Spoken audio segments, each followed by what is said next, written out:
What's up, you guys, and welcome back to my channel. I still love that you guys are loving my plants in the background. A lot of you wanted a little plant tour, so I'm considering making like a few other random videos mixed in with this channel of just things that you guys are also interested in. Let me know if that's something you would like to see. I know some of you want to see it, but I don't want to like piss off a whole load of people. And speaking of pissing off people, I made people very upset last week that I wore my glasses, which has been an issue in the past. If you've been following me for a while, people have complained about that. Unfortunately, I don't wear these glasses for fun. I actually cannot see very well at all. I know that the glare can be annoying, but it's also annoying to not be able to read my information on a case or see if the camera's recording or not. And I'm in a new space and I'm feeling things out, and I'm prescribed glasses, so I can't really just take them off because a glare is annoying you. But today we will be speaking about something that I've wanted to speak about for a very, very long time, and that is the murder of 24-year-old Alberta Williams from Prince Rupert, British Columbia, Canada. Since 1989, when this crime has occurred, there's not really been a ton of coverage on her case. Being that she's an Indigenous woman, that's really not all too surprising. The Indigenous tend to be underreported, misrepresented in the media, among with dozens of other things. So it really wasn't until 2016 and 2017 that her case got a lot more coverage. I'm talking like a drastic change in her case. A woman named Connie Walker, who works for CBC Toronto, another Indigenous woman, received a very bizarre email around that time period, and the email was from a man named Gary Kerr, and Gary Kerr simply stated in this email, I think it was only one sentence, "I know who killed Alberta Williams," and then this person's name. Connie's initial research found the same things that you, even to this day, would probably find if you did a Google search on Alberta Williams. It was very basic information. Alberta went to a bar, went missing from that bar, was found 3 weeks later deceased, and there have been no arrests in the case and not a lot of coverage. Now it has been 3 decades and it's still rather quiet. But Connie decided to do a lot of digging and created this 8-episode podcast about the case that changed everything. It's called Missing and Murdered, Alberta Williams, and she found so much information that simply nobody knew about. It seemed like authorities kind of did their own investigation, and I'm not saying what they did was bad.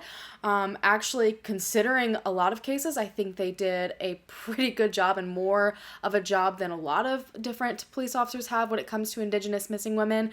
But the family also did their own investigation. They were creating their own theories, they had put together their own stories, and they even had someone they believed was a suspect, and the person they believe was responsible for Alberta's disappearance and murder was the same person that Gary Kerr said was potentially a suspect. And Gary Kerr is not just some stranger that sent this email. He was actually the original investigating officer on Alberta's case that had since retired. I think he worked with the RCMP for 32 years exactly. And this person that they believed was responsible was actually part of Alberta's family.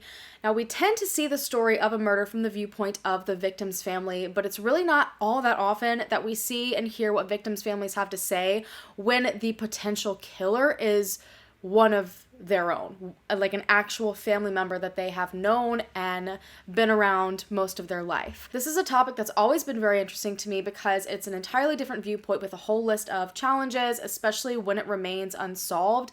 Family members may still see this person on a daily basis or just at family events. Maybe there's a whole bunch of tension in the family because one part of the family doesn't agree that this person's responsible and the other part does. And a while ago, I watched a series on this exact topic called Killer in the Family, which is on Magellan TV, who is also today's sponsor. Magellan TV is a unique documentary membership service that is founded by filmmakers, producers, and curators to bring you guys premium documentary movies, series, and exclusives. There are new programs added weekly into their vast array of subjects, things like history, science, space, obviously also crime and mystery, and even more than that, so there's always something new for you guys to dive into.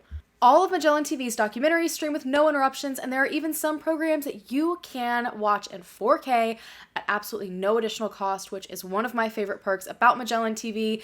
And you can watch anytime, anywhere, and it's compatible with pretty much everything: Roku, Amazon Fire, Google TV. You can stream from your phone to your TV, you name it. Now, Killer in the Family, actually, I've watched a few times at this point, and I've even spoken about it in the podcast Crime After Crime, it shows such a unique perspective that just is not spoken about very often. Families dive deep into the killer's past, how they never saw it coming, or sometimes they did see it coming, the secrets that they felt they had to hide because family is family, and this kind of unique position that they are put in. It's a side of things that's just not shown too often, and every single episode really gets you thinking. So if you want to give Magellan TV a try to watch Killer in the Family along with the other suggestions that I have made on previous videos, all you have to do is go to try.magellantv.com/Danielle Hallan, and you get a 1-month free membership trial. All of that will also be linked down below. Thank you again to Magellan TV, and now on to the details of the case. Now, before I dive deeper into this, I want to let you guys know this is going to be one of the most confusing cases I've ever spoken about because it is mainly he said, she said information. Everyone says something different.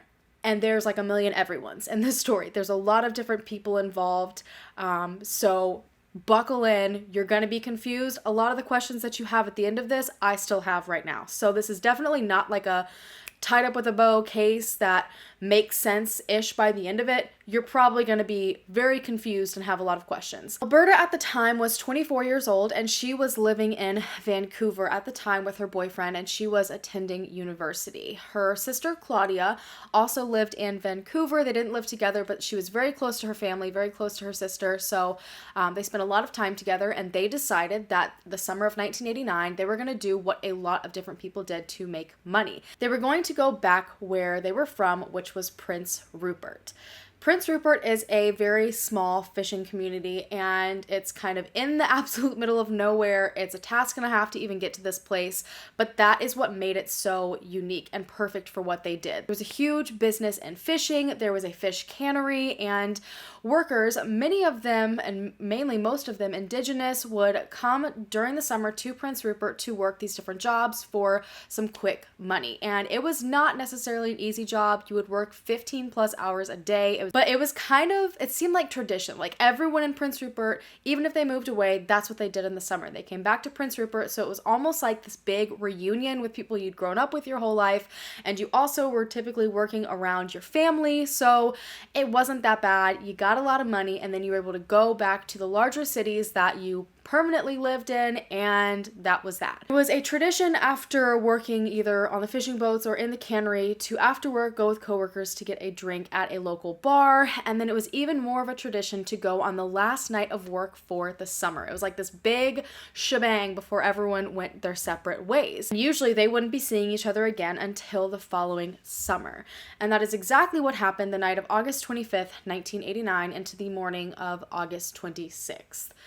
It was a Friday, and it was the last day of work at the cannery for Alberta, and she planned to go out. She went to a place called Bogey's that was in the old Prince Rupert Hotel. Now, when you look this up, you'll see that she went to a bar named Popeyes, and you'll also see that she went to Bogey's. Apparently, there were two different bars in the old Prince Rupert Hotel. One was in the basement, one was on the very top level, and basically, they were both just used. Like, you would just say one of them, and everyone knew you were either at one of those bars. The list of people at the bar with Alberta that night are as follows. And again, pay close attention. I'm going to try to help keep you kind of zoned in later on when I use these names again, but it's a long list of people. So Alberta's sister Claudia, that I already spoke about, that lived in Vancouver with her, was at the bar. Her cousin Carol Russell, who she was very close with, it was one of her best friends. Carol's boyfriend Kevin Kitchen was also there. Alberta's uncle by marriage, Jack Little, was there, as well as Jack's little brother Alphonse. There was also Alberta's friends, Geraldine, Phoebe, Phoebe's husband Gordon, and Vicky. Whew, a lot of people, and that's not even the whole list of people that I'm going to talk about. There were other friends and family that were there at the time, but again, everyone just kind of showed up. This was the most popular place to be in Prince Rupert, and it was a Friday night, so everyone in that bar knew everyone. Pretty much everyone in Prince Rupert knew everyone. The whole night was great, according to a lot of people. They were all having fun. They were drinking. Again, it was the last party before they all parted ways, and they had put together a whole bunch of tables for their particular group to all sit together. They stayed at the bar until a little past closing, and then they all exited for the most part together. Claudia, at this point, she spent some time directly with Alberta that night, but it seems like she was with her boyfriend and mingling with other people and just keeping an eye on Alberta. But she met back up with Alberta as they were leaving, and she was tired. She was ready to, go home, rest, pack up, because they were supposed to leave, I believe, the next day to Vancouver. But Alberta seemed to have different plans. She was telling Claudia that their uncle Jack was having a party at his house, and she really wanted Claudia to go. Now, Claudia wasn't sure, so she kind of turned around to talk to her boyfriend a little bit. She more than likely was saying, hey, do you want to go to this party, or should we just not? And while she was speaking to her boyfriend, she heard Alberta in the background calling out to her saying, you need to come, come on, Claudia, let's go. And when she looked back, Alberta was gone as fast as that. The rest of the group was gone as well. Claudia thought this was strange for a handful of reasons, and I'm sure you're already picking up on a few of those reasons. First of all, the entire group had been together the whole night, and she was a part of that group. They did all come together, hang out together, so she thought it was very odd that everyone would just up and leave without confirming if she was heading to this party or not, without making sure she was okay and going home. It was just kind of strange. No one really said anything to her, and then they all disappeared. But more so, it was absolutely out of character for Alberta to invite her to this party, call her saying, come on, and then in a matter of seconds just disappear without saying anything else to her. Claudia ended up heading home, and I'm sure she figured Alberta would be back, later on that night, early into the next morning, so they could do their joint trip back to Vancouver, but that is not what happened. Alberta never came home. Alberta's family knew something seemed off because, again, small community, everyone was either family or a very close friend that was considered family. So for her to vanish the way she did and then not come home, they figured something had to be going on. They decided to call Jack for obvious reasons. The last thing that Alberta said to Claudia was that she was going to a party at Jack's house, but Jack denied having a party at his house and also said that Alberta never came to his house. When her family questioned around a bit more, there were different people from the bar that night claiming they saw different things. There were some people saying that they saw Alberta leave in a white truck. Jack specifically said that he saw Alberta leave in a black truck with a blonde man. And it was just very confusing. There were so many stories that were already being thrown around. They decided to go ahead and alert authorities to report Alberta as missing, and the search began. Alberta was last seen wearing a blue sweater with a different colored color. I'm not exactly sure, and I think it was like a baby blue from what I've seen. She was wearing these black pants that were more fitted towards the ankles, along with some black slide-on shoes, like slipper-type shoes, and she also had a black leather jacket and a bag. So they obviously were asking if anyone had seen anyone matching this description walking around town or anything, and they questioned everyone that was at the bar that night, and within 24 hours, Gary Kerr and his partner Rick Ross felt that they knew who may be involved. So it took that short of a time for them to be pointed towards one person. While all of the group at the bar, this early on, all seemed to have slightly varying accounts of the night, probably because they had all been drinking, it all ended up circling back to her leaving with one person, her uncle, Jack Little. Despite the fact that Claudia said she was invited to this party by Alberta, Alberta said this party was at Jack's house, apparently nobody else from the party claimed that they had been at Jack's house. I think there were a handful of people that maybe said they had heard about it, but none of them said that they had actually been there. And then Jack himself was denying ever having this party, so authorities weren't really sure what to think. And to top it off, authorities had a few other reasons to think that Jack was suspicious. Jack's wife conveniently had been out of town that night. His wife's name was Rosie, and I don't know if it was his son or maybe she had a son from a previous marriage, but she took that son with her.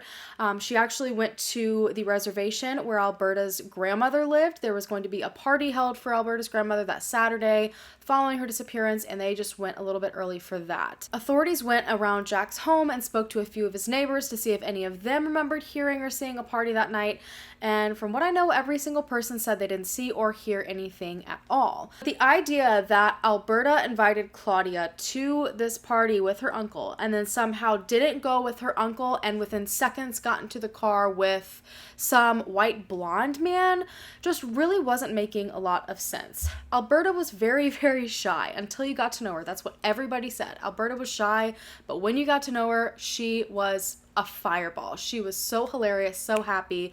So she wouldn't be the kind of person to walk up to some random white blonde man and seconds at a bar, hop in his car, and take off. And on top of that, Claudia said that Alberta didn't know any random white blonde men, and if she did, Claudia would probably know about it, or at least someone in the town, because everyone knew everyone. So authorities were like, since everyone knows everyone, let's go ahead and put out this poster to the public to see if anyone could even bring forward someone matching this description.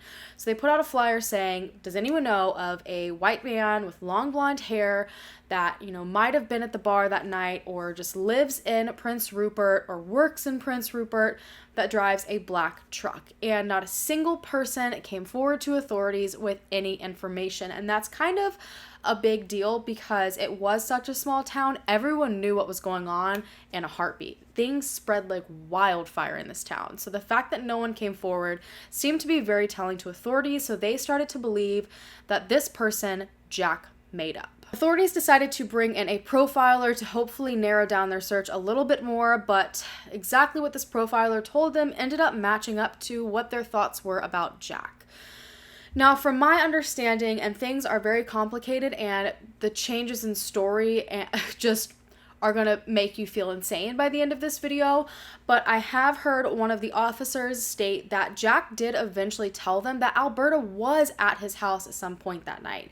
He said that she showed up after he had already been home with this man that he saw her get into the truck with, and they were at Jack's house for a little bit. He says that he must have fallen asleep, and when he woke up, Alberta and this white male were gone, and he believed that this white male was whoever did something to her. A family friend named Vera ended up coming forward to Alberta's family with some very shocking information that she had that made people very worried. So Vera was apparently supposed to meet up with Alberta, I believe on Saturday. It wasn't very clear.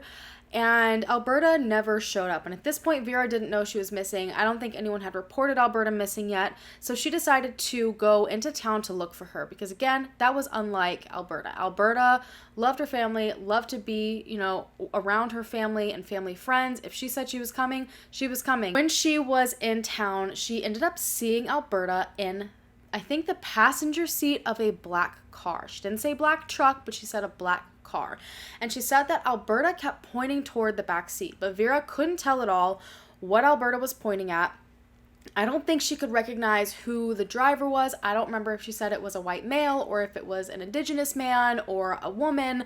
I'm not exactly sure what she saw, but all she knew is that she was desperately pointing towards the back seat, and this driver didn't hesitate, didn't slow down, didn't stop, just looked at her and kept on driving. And she thought that was very odd, but kind of brushed it off until a couple of hours later when Alberta's family showed up to her home and said, "Have you seen her? She's missing.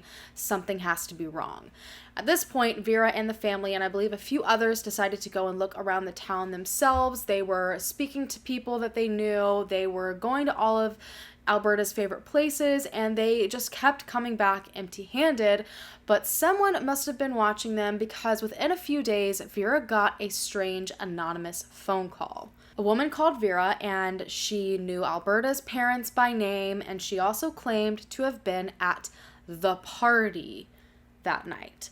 She said that they were looking for Alberta in all of the wrong places if they were only searching in town, which they had been the past couple of days. This caller then told Vera that Alberta would never be found because she had been killed and dumped by the towers just outside of Prince Rupert. And she gave no more information.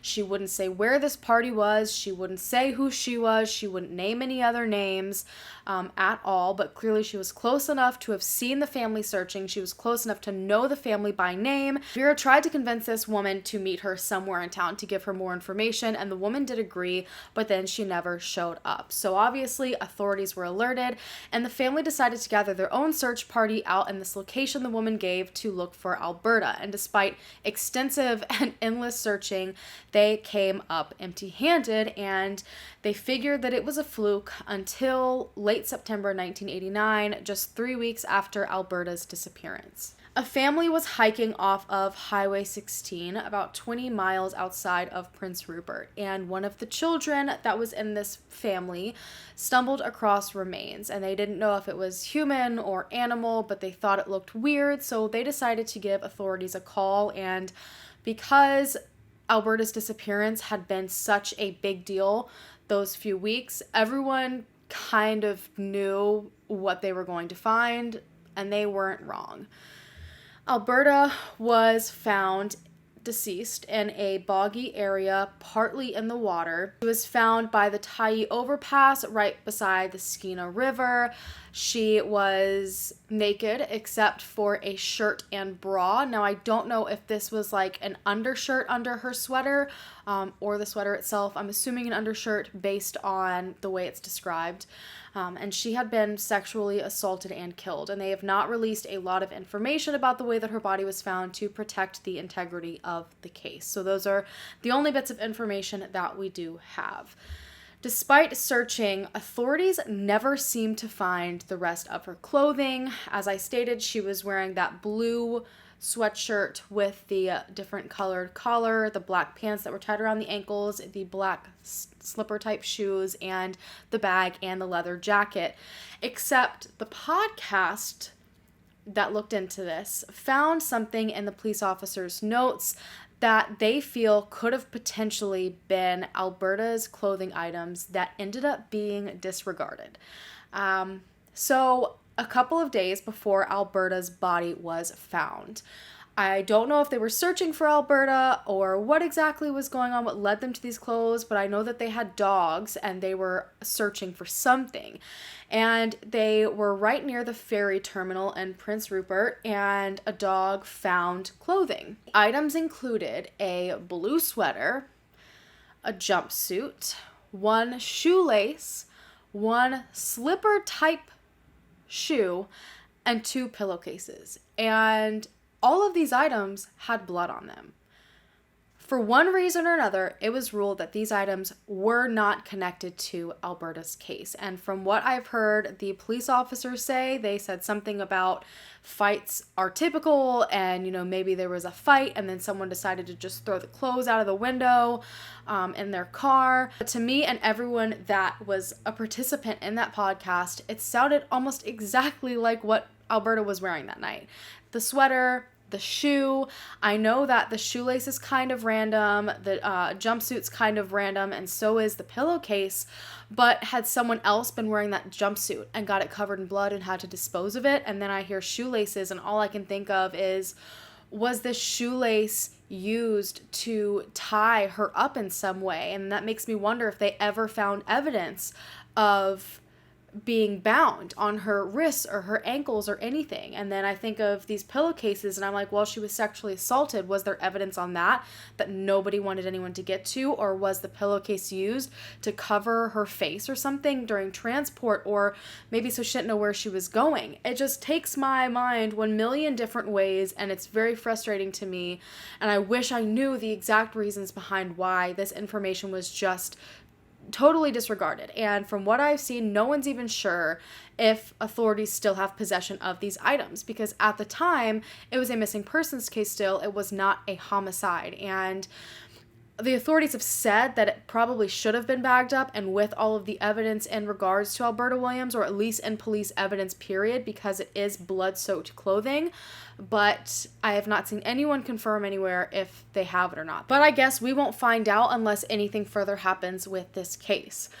Her death and the way she was found was devastating and shocking to so many. This entire town was following Alberta's disappearance, and unfortunately, just years prior to this, another one of Alberta's sisters had been killed in a hit and run.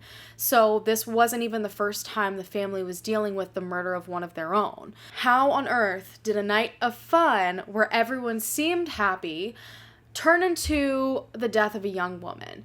Now, at the time, DNA testing, any sort of really advanced forensics was either in its infant stages or it just didn't exist yet. So the authorities, they were still taking notes, just like paper and pencil. They were keeping things in like bank lock boxes. There was no great way to record things or anything like that. So I'm sure you can imagine what the forensics testing was like at this point. So they were basically collecting things, hoping eventually one day they'd be able to use it. And they were really relying on, witness statements and blatant evidence to help solve the crime. And that, in my opinion, is why things were so confusing and complicated, and this case didn't get solved sooner, because I just think all of the different stories created such chaos, and with no physical evidence and way to back anything up, I just think authorities were trying their hardest and they just didn't have the resources they needed to solve the case. Now, as soon as Alberta's body was found, Jack left Prince Rupert. He moved away entirely. Some believed that Jack ran to avoid potentially being caught. That's actually what majority of people in the town seem to think. But there are some other people that believe that he ran because he was being bombarded and accused of something that he had no part in. His neighbor, for instance, spoke to the podcast and said that he and his wife woke up numerous times that summer to family members banging on Jack's door, screaming, threatening, very, very upset, demanding him come outside, demanding he say the truth, just in the middle of the night. They were very upset. They were coming to his house. And he believed that's probably why Jack left, because there was just so much finger pointing and accusations going around, and he probably didn't feel safe. Now, I can't say which reason he left for, because I am not Jack, and I can't speak for him. On top of moving away from Prince Rupert, Jack also entirely stopped speaking with police, and he hadn't been very forward, I guess you could say. I'm trying to think of the best word for this. He hadn't been very open, I guess you could say, to police to begin with. He was kind of very reserved, didn't want to give them too much information, but now he had completely put up this wall. So because they couldn't talk to Jack, authorities decided to go to someone that may have been at the house that night, since Jack's wife Rosie was out of town, and this man was Brad Marsden. Brad Marsden was Jack's nephew, and he, like many others, had come to Prince Rupert that summer to work in the cannery, and he had originally been just sleeping in his car, and then Jack and Rosie opened their home to him, so he had been staying there for most of the summer, and he was, in fact, staying at the house that night. Authorities brought Jack in, and they hypnotized him, which apparently they did to quite a few people in this case, to try to see if he had any information, because if there was this party, maybe he would know about it. Brad didn't end up having much information, but what he did have was huge to authorities, and they felt confirmed this rumor and this idea that there was in fact the party that night. Brad said that he was woken up sometime that night in the middle of the night to voices, and he wasn't quite sure whose voices they were. He kind of brushed it off, figured, oh, people are just over. He didn't think to go and investigate or anything, because, I mean, most people probably wouldn't, so he just went back to sleep. But again, authorities heard this. They're like, oh yeah, there had to have been at least some sort of gathering there that night. Fortunately, that's all Brad's information gave them. They felt like someone was lying, and they weren't sure why, and they didn't have enough evidence to make any charges, so it was great information to them, but didn't really get them anywhere. They also decided to speak to Alphonse, which is Jack's little brother, who had been at the bar that night, and Alphonse had a few interesting things to say. He said that toward the end of September, around the time, I think either just before or just after Alberta's body was found, I'm not sure which, that Jack started receiving strange phone calls with nobody on the other end, and it made Jack visibly upset. He seemed to be very paranoid, and he would tell Alphonse that he wanted to move away and start over. After this, the case pretty much sat stagnant. Authorities reiterated that they were definitely looking into Jack as a person of interest or a suspect, but that they weren't just tunnel visioning on him. They were also looking into other possibilities, and everything just so far wasn't panning out, and everything that they had found just kept circling them back to Jack. From that point on, for decades, rumors continued between the town and within the family, and everyone was well aware, and it was widely accepted for the most part, that Jack played some sort of role in this disappearance and murder. Like, this was no secret. It was spoken about in the town. The entire family spoke about it. Obviously, these police officers spoke about it, but there just hadn't been enough evidence to prove that so far. So while Connie was creating her podcast on Alberta, she questioned everyone she possibly could that was close to the crime, that would speak to her. And unfortunately, because of many reasons that I've spoken about before, there's a very large amount of distrust between the Indigenous communities and the RCMP because of their history. I've spoken in every single video, that I've done on MMIW, like all of that.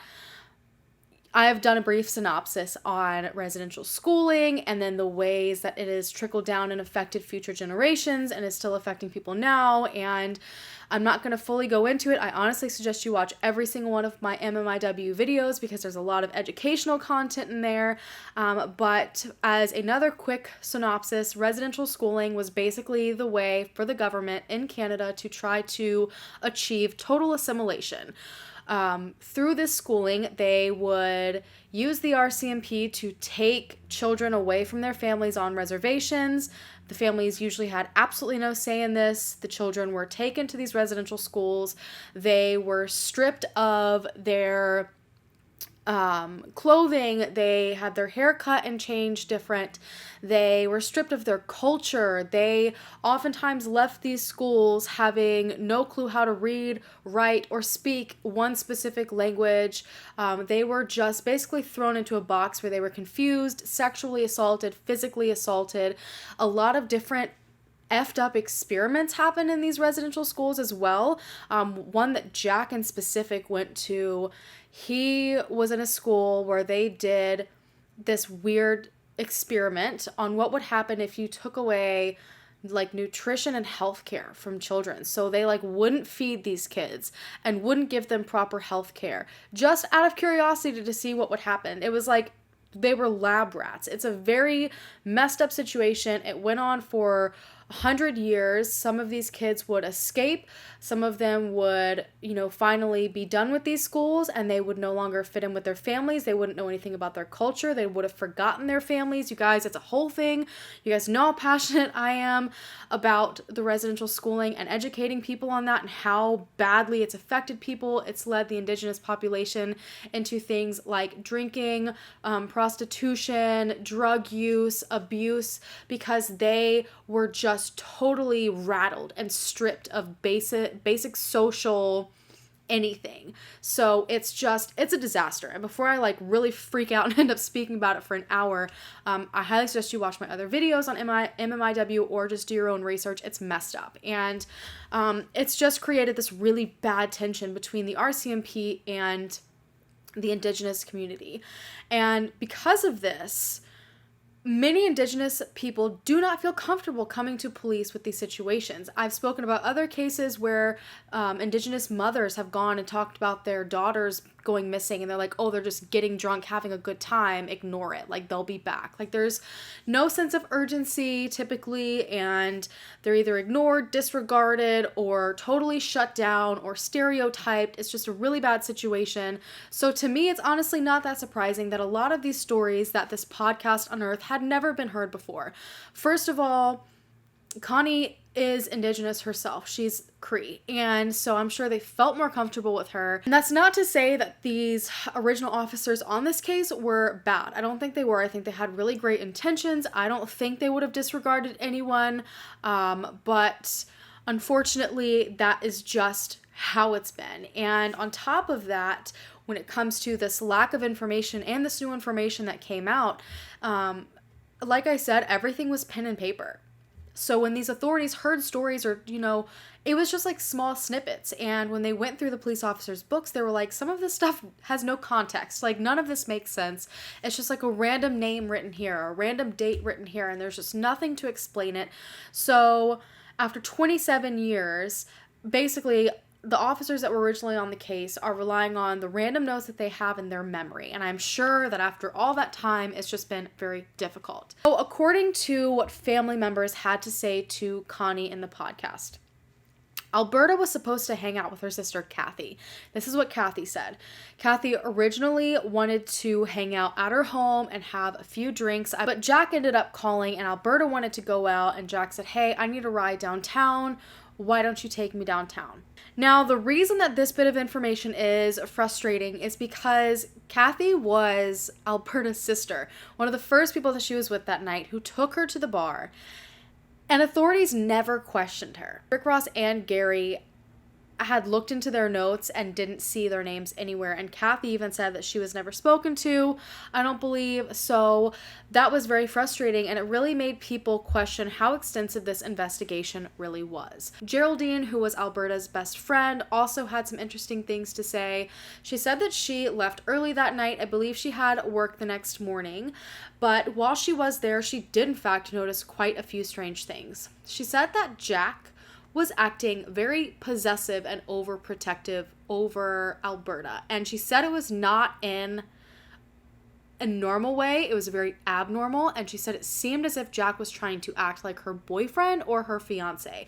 That it seemed like a very, I don't even know. They wouldn't really go more into depth than that, but I'm guessing like a more romantic or like your mind sort of situation. She said that he would stand over her chair and tell her, that she shouldn't be drinking, that she needed to be more responsible, and sometimes she would go with a group of her friends outside, probably to smoke a cigarette or something, and he would follow her and ask where she was going, and it was just odd behavior. When the bar ended up closing and everyone was leaving, Geraldine said she got a phone call from Alberta and Carol. And Carol is her cousin and someone that was one of her best friends. And they were asking Geraldine to come back out. They said that Geraldine had a car and they really wanted to go to a party, so they wanted a ride from her and wanted her to hang out. And they didn't say where this party was, if anyone else would be coming, but unfortunately Geraldine had to decline this. But this confirmed that Alberta did in fact have at least some party or somewhere that she wanted to go.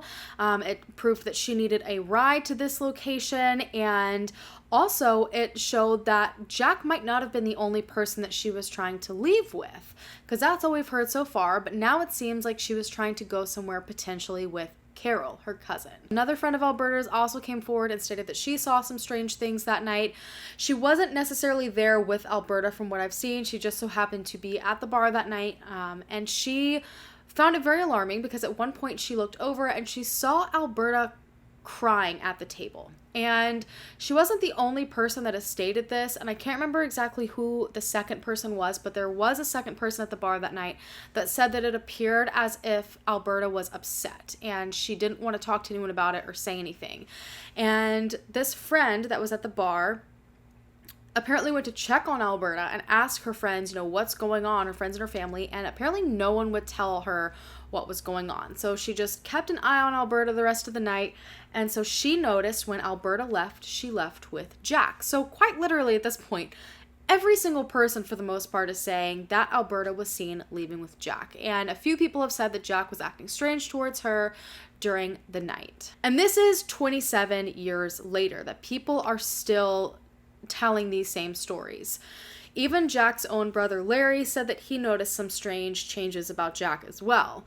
Larry said that after the news of Alberta's death, and even when she went missing, he noticed a few odd things. He said that they found out that she was missing at this party for her grandmother that Saturday, and he said that Jack arrived to that party, but he arrived late and was acting a little bit disheveled, and then after news of the murder came out that Alberta had actually been killed, Jack was acting very paranoid, very nervous, and when the family would question him and ask him, you're the last person that she was seen with, he would change his story or freak out, and they just didn't understand why Jack was acting this way. And they knew that Jack wouldn't take a polygraph test, they knew that Jack wouldn't speak to police, and it made them very uncomfortable, even his own brother. So still we're kind of at this point of trying to figure out, was Jack acting this way because he felt like he was being blamed for something and he couldn't prove otherwise, or, people just weren't believing him in general, or was he acting like this because he was worried he was going to be caught? We really, again, have no way of telling. But there were some rumors that really pointed towards Jack that ended up being squashed. Brad, Jack's nephew, there was a big rumor around him. So apparently it was being said that the day after Alberta went missing, that Saturday, Jack put Brad on a bus and sent him back home. Like out of nowhere, just whisked him up, put him on a bus, sent him home. Brad couldn't even pick up his last paycheck from the cannery. And I'm not gonna lie, when I first heard that, I was like, that is the most suspicious thing I have heard. What other reason would you have to throw the one person that's still at your house right now on a bus and make them leave, unless you're trying to clean something up, or, you're freaking out and you can't be around other people? What's the deal with that? But when the podcast went to Brad and spoke to him about this, he said that all of that was not true. He said that he was still there for a while after that, a couple of days, and that he saw absolutely no changes in behavior. Rosie and Jack still left him dinner every night on the table, like everything was fine. And he said that he was the one who chose to not pick up his paycheck. He said it was very common for him. Most summers, he didn't feel like hanging around much longer than he had to, so he decided that he would just have his check mailed to him. So this really shows how rumors can kind of change the entire feel of a story and what your opinion is on something. But with that rumor squashed, there was still more information that ended up coming out that again made a lot of people, myself included, question things. Everyone, for the most part, at least that everyone knew of up until this podcast came out, it hadn't been reported by the media. The family might have known this, but Brad was not the only person that was staying at Jack's house. Brad had a brother named Doug who was also working at the cannery, and he was also living in Jack's house. And he was also not just staying there that night, but he had been at the bar with everyone as well. And authorities didn't question him a single time. When he was interviewed by Connie, he said that, again, he was at the bar last night, everything seemed fine, and after he left the bar, he went back to Jack's house to sleep. At some point that night, he said he also, like his brother Brad, was woken up by voices, but unlike his brother Brad, he got up when he heard these voices. Not because he was alarmed or anything, he just ended up having to go to the restroom. And he said when he went to the restroom, he very specifically saw Alberta, Jack, and Carol. So now this is confirming what Brad had said, that people were at the house because he heard it, but now we're confirming who, according to Doug. But this threw in many questions because from what I have seen, Carol apparently denied to authorities that she went to any party that night or went to Jack's house to this party, but now Doug has put her at this party. And then it's also making me confused because he didn't see this mystery blonde man there. And according to Jack's story, Alberta showed up with this blonde man and then left with this blonde man. But if Doug didn't see this blonde man there, either this blonde man never existed or he came separately and left separately, which completely goes against what Jack said. And this is just the beginning of where your head's just gonna start spinning. Shortly after this, one of the largest pieces of information yet came to light, and it was something that had never been spoken about until Connie put it on the podcast. It had been rumors and it had been, passed around through the family, but this person had never reported anything to authorities. Nobody had, and they were scared to basically speak to anyone about it, period.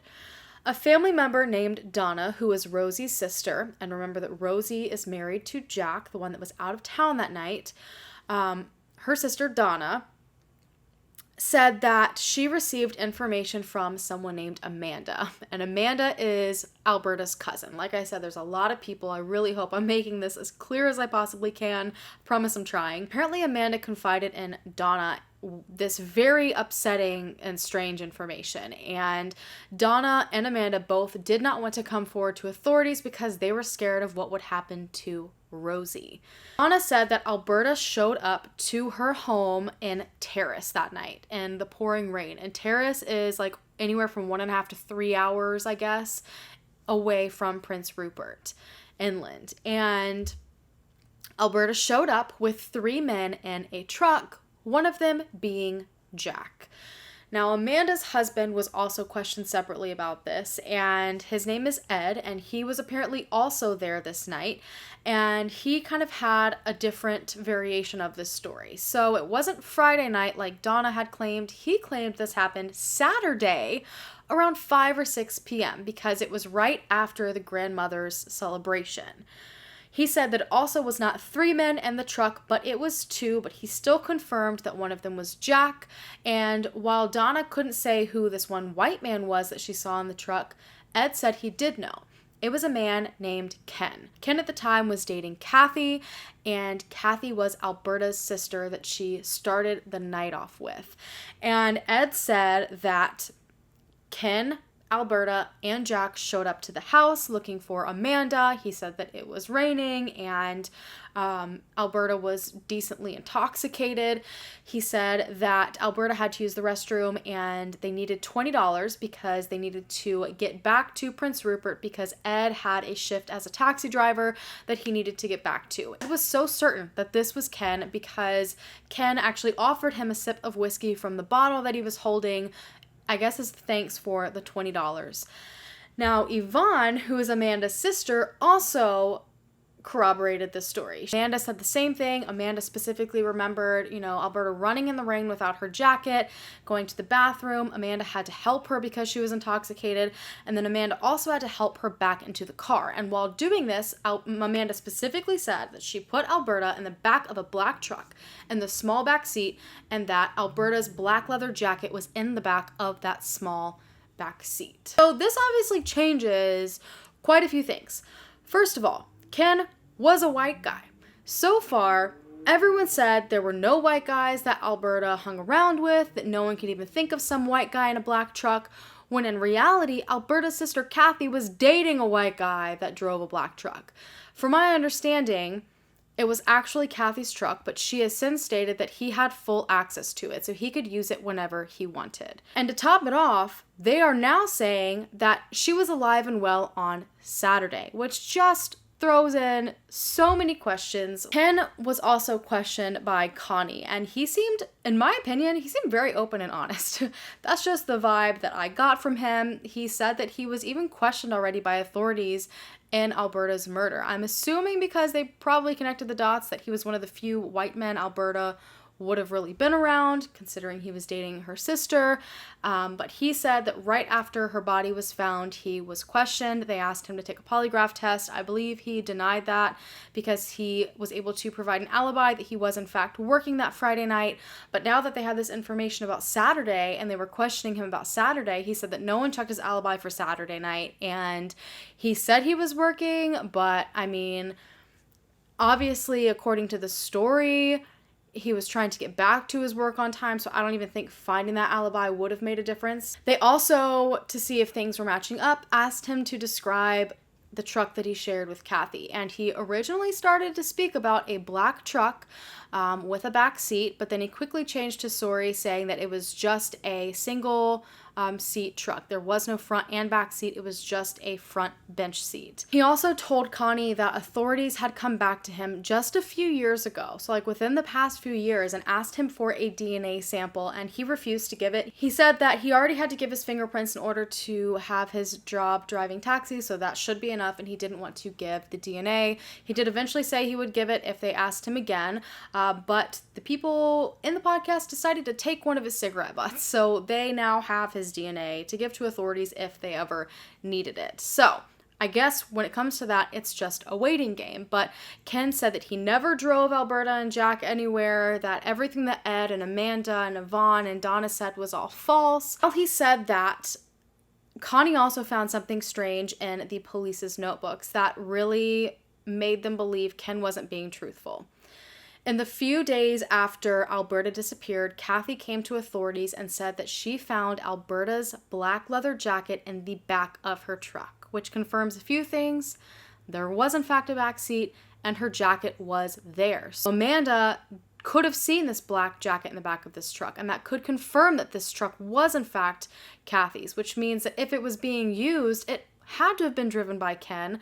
It just makes me question a whole lot. But I will say the one thing that I do question is if there's any possibility that this black leather jacket was there from Kathy driving them to the bar initially. Maybe she left it behind then. I haven't seen anyone state she was wearing this black jacket in the bar. It could be that she was, but I just think that is another important possibility that needs to be looked into. So at this point, all of the stories seem to point towards Ken and Jack being in Kathy and Jack's shared black truck. It's pretty confirmed through most witness statements that Alberta was last seen leaving with Jack. Jack has changed his story and he's completely changed where he lives. But when did Ken show up in this story is like the one thing that is kind of confusing me, because he said he was working late that night. He said he didn't give a taxi ride to anyone, but all I can think about is the fact that Alberta did need a ride. She needed a ride. She didn't have a car. Jack had to be driven because he didn't have a car. Their ride left early. She was trying to get Geraldine to come and pick her up with Carol. So what if they were like, we need someone to give us a ride, and the first person they thought of was someone who gives rides? Ken, a taxi driver. What if he was like, hey, I'm going to be off my shift right around that time. I'll grab the truck and I'll come and pick you up. But in that case, you would think that Ken was seen at Jack's house, but he wasn't seen at Jack's house. So then I'm like, okay, maybe they found another ride somehow to Jack's house, and then maybe at some point the following day they realized they needed to get to this party at the reservation. Maybe they decided to call Ken then and get a ride, but at that point I don't know why they would have done that instead of, going home like Alberta was supposed to do, or maybe going to her family and seeing if they would give her a ride. Honestly, it just is very confusing, and there's so many different ways that could have gone. So let me know what you think down below. And as well, that means that Carol at some point would have had to just go somewhere else. And keep in mind, all these people are claiming that all these things aren't places they even were to begin with. So I don't even know anymore. And to top it off, all these witnesses, Amanda and all of them, said that they were coming back from this party at the reservation. But if that was the case, how come I have not heard a single person state that Alberta was at this party at the reservation? I feel like someone would have probably mentioned that by now, especially because Jack's brother said that Jack showed up that night to the party and he was in fact there, and that's where they learned that Alberta was missing. You would think if she was there, I hope you guys get what I'm saying. Basically, none of this makes sense. Like, even what seems like a smoking gun in this case can be discredited by like a million other stories. It's like there's nothing that just has a solid pathway to the truth. If all of that is not confusing enough to sort out, because I did get to a point where I was like, okay, so she had to have left in a black truck. There were people that said white truck, but I mean, the amount of people saying there was a black truck she got into, the amount of people saying Jack was there is just astronomical. So Ken's possibly involved, Jack's involved in a black truck, and that somewhere along the way, Alberta ended up murdered. After the podcast was aired, a lot of people felt safe enough to come out and tell what they knew, and that just ended up making things 1,000,000 times more confusing. A woman from the bar saw Alberta speaking to a man driving a van. So now we don't just have a truck, but we have someone seeing her speaking to someone in a van. This man had dirty blonde hair. So it's like all the stories have just mixed together, and like there's just different versions. So we've got a man with blonde hair and a van this time. And she said that while speaking to this man, she was simultaneously telling people to come on and go to a party with her. And so the first thing my mind thinks of is when she was calling out to Claudia, saying, come on, Claudia, let's go. Like, Claudia, come with me, come with me. So I'm starting to wonder if, maybe how she disappeared so fast is because she got into this van with this white blonde man and disappeared. Maybe she was pulled into this van with this white blonde man and disappeared. But then another man came forward with yet another description that had yet to be spoken about before. He said he was at Bogey's that night as well, and he saw Alberta get into a pukey green truck, was his exact description. It wasn't like a dark green, so it's not like he could have mistaken a black truck for green. He said it was a very unique green, not like a Christmas tree. It was much lighter than that, so not this dark foresty color. And he said that this truck had a canopy on the back, and Alberta got into this truck. So that makes me wonder, okay, well, maybe the person that thought they saw her get into a van actually saw her get into this truck with like this weird canopy on it. Maybe it was mistaken for a van, but then I'm pretty sure the witness who saw a van said it was a white van. So now it's just like, more confusing by the second. There was also a couple that saw her get into a black truck, so here we are with the black truck again, from a parking lot across the street. This couple was very aware of who Alberta was, and they said that that night they saw Alberta get into a truck with 3 men. So now we're also back to the idea that 3 men were involved, and they said that every single one of them was a white male. They said that 2 of the men got into the truck along with Alberta, and then a third white man jumped into the bed of the truck. So now we're indicating that's a truck with probably only 1 seat. There wasn't a second row. And they remember that she got in and she seemed okay. It wasn't like she was forced into this car. She seemed like she was willingly going along with these people. But they thought it was weird because, as I've stated a few times, Alberta never went anywhere. This woman even specifically said, I thought Carol would be with her, because she was just always with someone, always with a friend, always with family.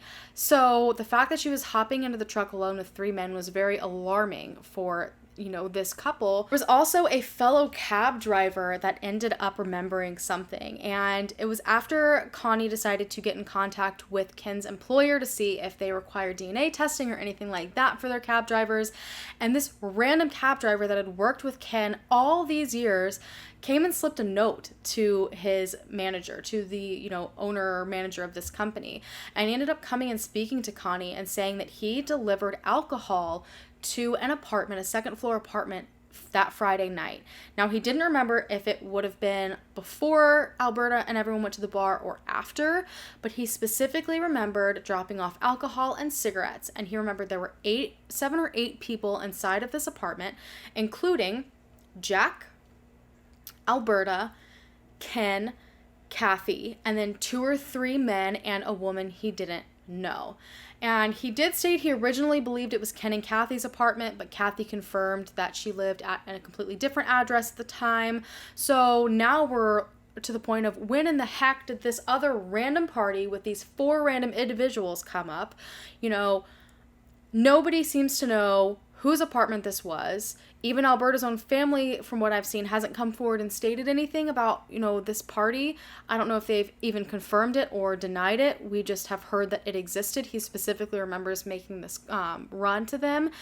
I personally believe this would have more than likely been after the bar, because I've heard 1,000,000 times on this podcast that Ken himself worked late. He worked late hours, and so he wouldn't have been off till very late. So that makes me assume that he probably got off in the early morning hours and ended up back at this apartment with Kathy. But then I start wondering even more about these 3 men in there. Was it 3 white men? Could this potentially corroborate the story of the woman, the couple that saw Alberta hop into the truck with 3 white men? Was she maybe getting a ride to this party?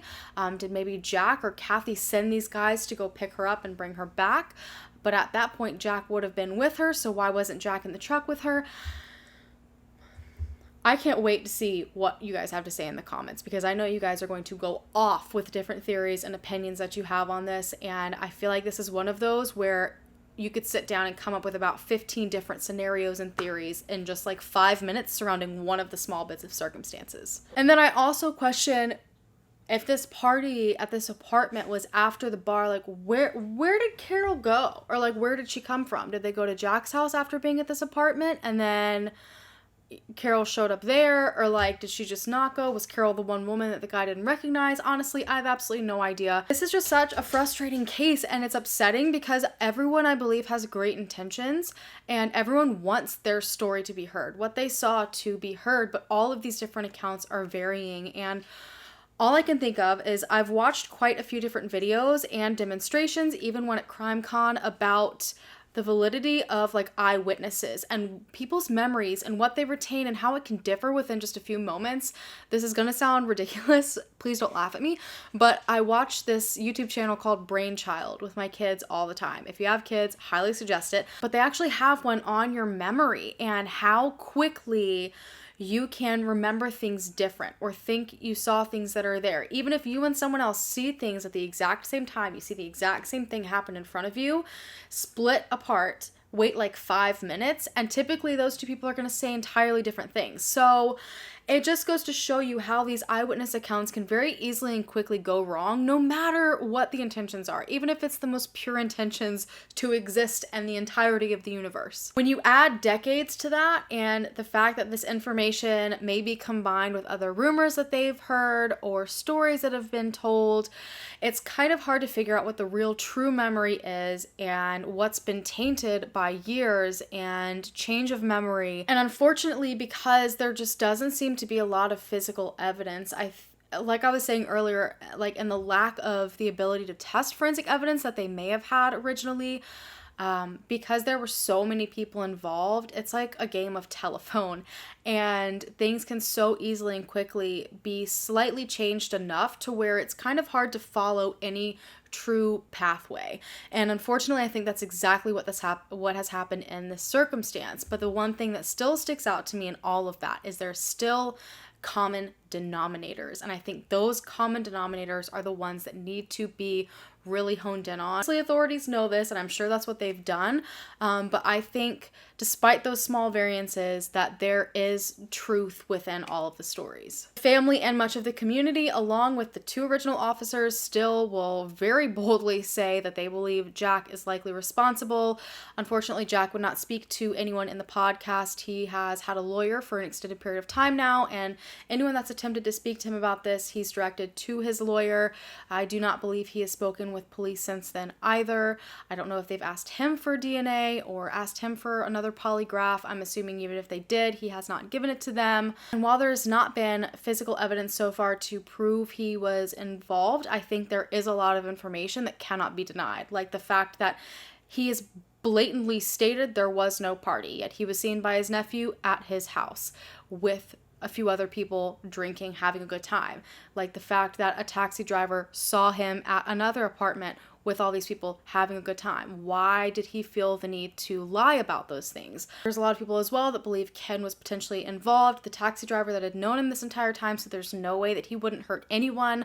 But it's also really difficult to understand why he lied about being with them when there are multiple witnesses that said that he was in fact there with Jack and Alberta that Saturday. They even knew down to he was trying to get to a shift that matched up with what a shift would have been that day. Why on earth was Kathy's jacket found in the back of his car, which was confirmed by Kathy not 27 years later after rumors could accumulate, but just days after Alberta's disappearance? Or could this all have been an accident? I wonder if these phone calls to Vera and the phone calls Alphonse claimed that Jack were getting, I'm wondering if those were connected. Maybe someone knew something and this person claimed they were at this alleged party. So that's either Carol, who was at Jack's house, the only other person seen there besides Jack and Alberta, or this is at the party at this apartment that the taxi driver claimed there was one of the strangers there. Maybe this person wanted to not be directly involved in what was going on, but couldn't sit with the information that they had. So they called Vera, this outside source, to tell them and hope that Vera told the right person, and then maybe they started calling Jack because he was responsible or maybe knew something and he wasn't saying anything and they just wanted to pester him. Or it could have been entirely unrelated. This could have been someone that, just wanted to call Jack and mess with him after they knew that authorities were looking into him closer. But it's just too much of a coincidence that in all that vast area, this caller pretty much directly identified where Alberta's body was found. So then I start to wonder, is this female maybe responsible? And, maybe she was threatening Jack to be quiet in all those phone calls and then maybe trying to, mess with the family or something. Honestly, I have absolutely no idea. And I want to say this caller was someone super close because they said Alberta's mother and father's name. They knew them, but again, this was a town where everyone knew everyone, so maybe that's not as abnormal as it seems for, a somewhat distant stranger to know that. There's fingers pointed at Jack, there's fingers pointed at Ken, there's fingers pointed at a white blonde man, but authorities still don't believe he exists. However, some still do. There's fingers pointed at 2 men in a truck. There's fingers pointed at possibly 3 men in a truck, at a van, at a green truck, at a black truck, at a white truck. So I can totally understand why this has been such a confusing and frustrating case for everybody involved. Alberta's case is also considered to be one among the highway of tears, because she was in fact found right off of Highway 16. Family has stated that they do not believe it was the serial killer that authorities are looking for that's out killing Indigenous women, because she wouldn't have just been walking near Highway 16. She wouldn't have been by herself in that location. If you look at most of the other stories about these females on the about these women on the Highway of Tears, it's more so like people that are stuck at a gas station alone or are walking along the highway because that's their only form of transportation. It just doesn't seem likely that she directly fits that scenario. But honestly, I don't think it's a very bad thing that the task force that looks into the Highway of Tears victims is looking into her case, because that means they might have access to more investigative techniques and equipment and hopefully a lot more direct attention on her case.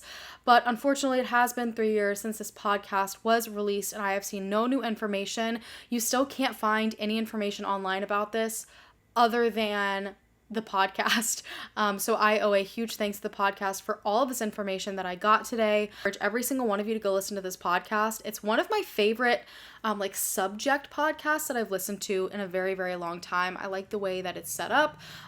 There's a lot of interviews with people involved and, you know, a lot more explanation behind certain things that I feel like I just couldn't put in my video today. It would have made this like 3 hours long, and also I don't want to take all of the work that Connie and her crew worked so hard doing and put it into my video. I really want to encourage you guys to go listen to the rest of the information on her podcast. It was incredible, and I wouldn't have had anything, authorities wouldn't have had any of this had she not, you know, really pushed for all of it. Unfortunately, Alberta's mother and father have since passed away without knowing who was responsible for their daughter's murder, and I don't believe anyone was ever charged in their other daughter's murder either, the hit and run. I don't think anyone ever came. So that's 2 children that they lost, never got justice for, and died questioning. So I think that's absolutely heartbreaking, and I hope that's not the case for the rest of Alberta's family. I hope that some information is in fact found. I have so much faith in the advanced forensic technology that has been coming out. We've seen drastic changes just over the past 2 years with genealogy and DNA testing. There's just a lot of things going on, and I hope that authorities utilize this to find some sort of information. I am heartbroken for her family because every single person that came into contact with Alberta that night, not just family, but close friends, have sat and played out all of the what ifs of their moment that they had with Alberta, the one moment that they felt like would have saved her had they done something different. And I can't imagine being trapped in that sort of feeling for decades. They are still thinking about it. They are still suffering. They are still in pain, but they are all still so hopeful, which I think is so important. And I hope they get the answers that they need. They need to know the truth. And one of the biggest things in the podcast and that the family spoke about is that it's not necessarily like closure. It's nothing like that. Every person that's dealt with this wants the truth. That is what's important. They want to know, so they are not left the rest of their lives questioning what on earth happened and, you know, questioning people that they care about, that they thought that they could trust. And I completely understand that, and they are owed that. I hope that I am eventually able to bring you guys an update in this case. I am hoping that happens within the next couple of years. But on that note, you guys, I'm going to go ahead and go. I want to thank each and every one of you for watching any of my videos, for hearing the stories of all of these victims and sharing them, because a lot of these people have no one to speak for them or share their story. So I really hope you understand how important you are for being here, how important you are to me, how important you are to these families and to these victims. I appreciate it. I know they appreciate it. And so many of these stories would not be out if it were not for you guys taking the time out of every single week to listen to my ramblings here on my channel about these people that need exposure. On that note, I'm going to go ahead and go, you guys. Thank you so much. If you haven't already subscribed, go ahead and hit that subscribe button to become a part of the Hallan fam. So hopefully we can bring them home together, and I will see you guys in my next video. Bye.